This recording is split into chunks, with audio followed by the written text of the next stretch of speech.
So if you clicked on this video, you've probably grinded enough to where you're finally ready to get your first rogue. In this video, I'm going to be going over what rogue you should pick depending on your playstyle.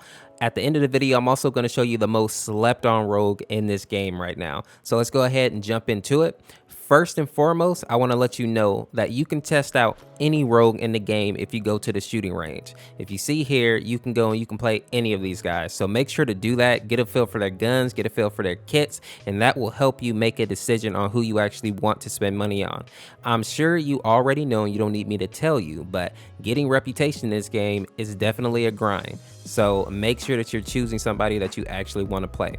So the first set of rogues that I'm going to talk about here are for my people who like to be aggressive. So if you're the type of player that just wants to drop in and slay out, drop 20, 30, 40 kills, these are going to be the rogues for you.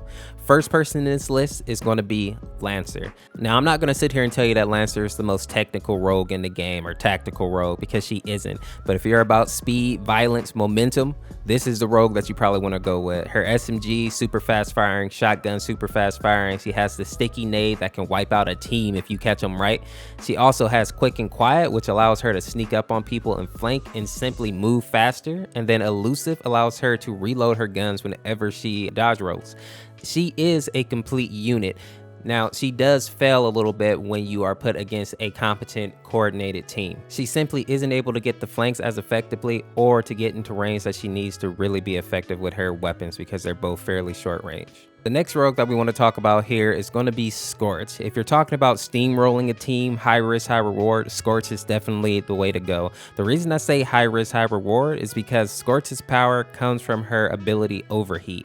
If you miss time or mess up Overheat, you're going to be at a severe disadvantage going into the fight, because Overheat is truly what makes her dangerous. She has the Arbitrator and the SOC, which are both good guns, but without Overheat, they're just very meh, because she has no other ability to back those up.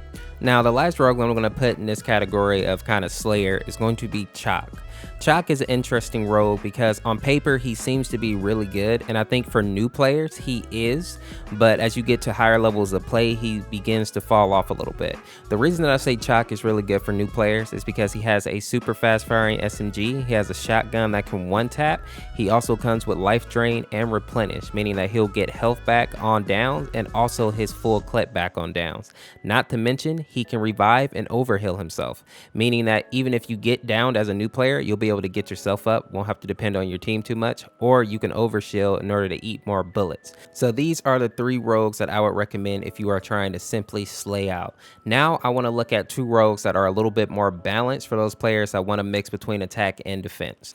The first rogue that I'm going to put in this category is going to be the new rogue Dahlia.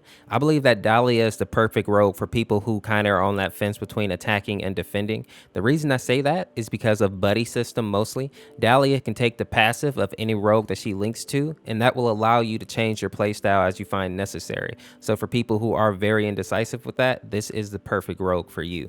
Now, a couple of things to mention about Dahlia as well. She has one of the best kits in the game as far as weapon wise. Now, Dahlia has the MXR, which is a weapon that Trent has, and she also has a new gun called the Objection. Both of these weapons are shredders. Her SMG literally rips through people, and the MXR is great at mid-range, even long range to some extent. It has a pretty decent hip fire. She's one of the few rogues in the game right now that actually has the frag grenade, which makes her a threat in many different ways, because that can flush people out, that can down people, that can secure downs, and these are all things that help with that versatility that she brings. She also has danger close, which allows her to res who she's linked with. Depending on who you're with, that could be devastating. And then of course, as I said earlier, buddy system allows her to take on the perk of whoever she's linked to. So Dahlia is definitely a great rogue for people who want a balance of gameplay between defense and offense. Now, the next rogue I'm going to put in this category of being balanced is Talon. Talon is one of the strongest rogues when it comes to team play. He's able to give your team vision. He also can be a great defender coming with C4 and flashbangs, and he has weapons that can shred people down so quickly. His MLP SMG is very nice, and it can even shoot people from range, kind of like Chaac's SMG. He also has the Deadeye, which is one of the DMRs in the game that can actually two-shot 54 to the head, and even at at range, it can still hit for 50. So it is big damage for sure.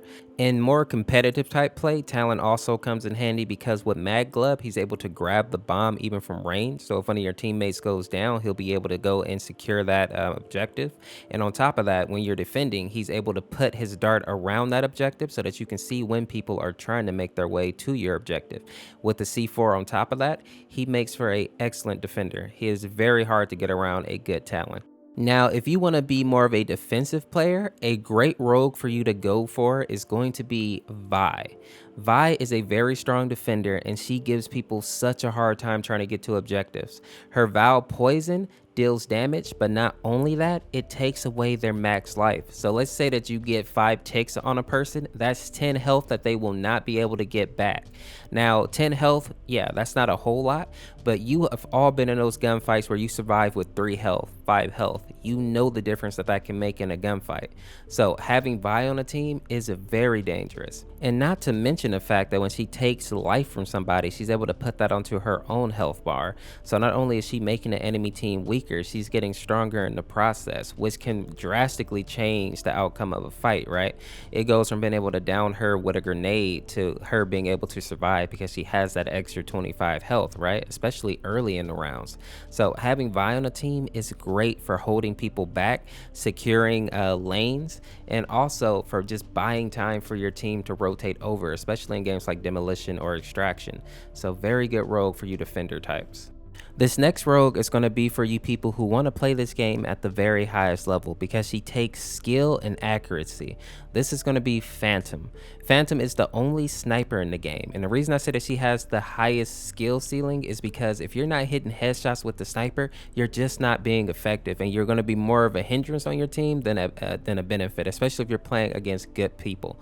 Now, looking at her kit, she obviously has the sniper, which is a one-shot headshot, and that's what I would recommend using because the Aaron just has, it's not very good right now if I'm being honest. Now, with that being said, it can be useful on maps like Vice. She also has the frag grenade, which is a good way to go ahead and finish people that you down with a heady. Nano smoke is going to allow her to throw this smoke that engulfs the area, and she can see through it, which can be very beneficial in some fights. Grievous wounds is one of the things that makes Phantom so dangerous. Once she hits you with a bullet, it reduces your ability to be able to actually heal, right? So you don't bounce back as quick from taking damage. And this ability allows the team to be able to go ahead and rush and finish up fights to get those victories. Now, as I promised in the beginning of the video, I said if you made it to the end, I will tell you the most underrated slept on rogue in Roco right now. That rogue is Glitch. Now, a lot of people think that Glitch is really bad, and I think it's because he has such a high skill ceiling. You can't really be a good Glitch if you aren't aware of where you are on the map, so you have to have a lot of map awareness, you have to be aware of where the enemies are, and you have to actually be communicating, because his hack ability is so great. It can shut down people's abilities or stop them from being able to use them in the first place, and that gives your team a huge advantage, right?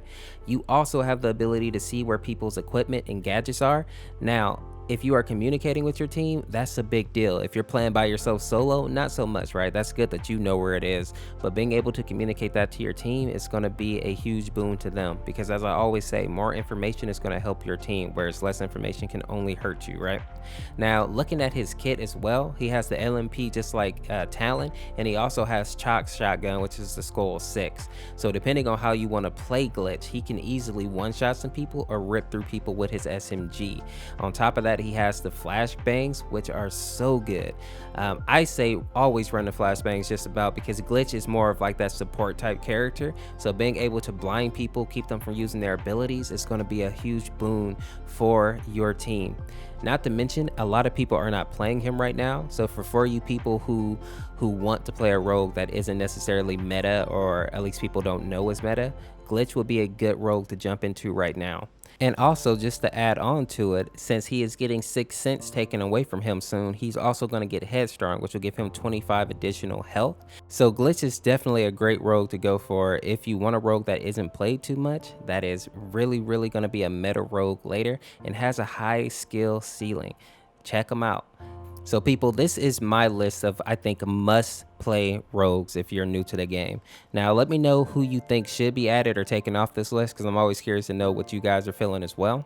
People, if you don't know, our 24-hour Rogue Code Lounge is up. It's just a place for you to go kick it, watch some community clips, listen to some lo-fi hip-hop beats, and yeah, just a chill little spot. Go check it out, drop a like on the stream, hang out for a bit. I'm also going to be doing some giveaways there once the Battle Pass comes out, so make sure to stay tuned for that. Drop a like on this video if you haven't done so already, and subscribe for more Rogue Code daily content, and we will see you in the next video. Peace, peace, peace, peace, peace.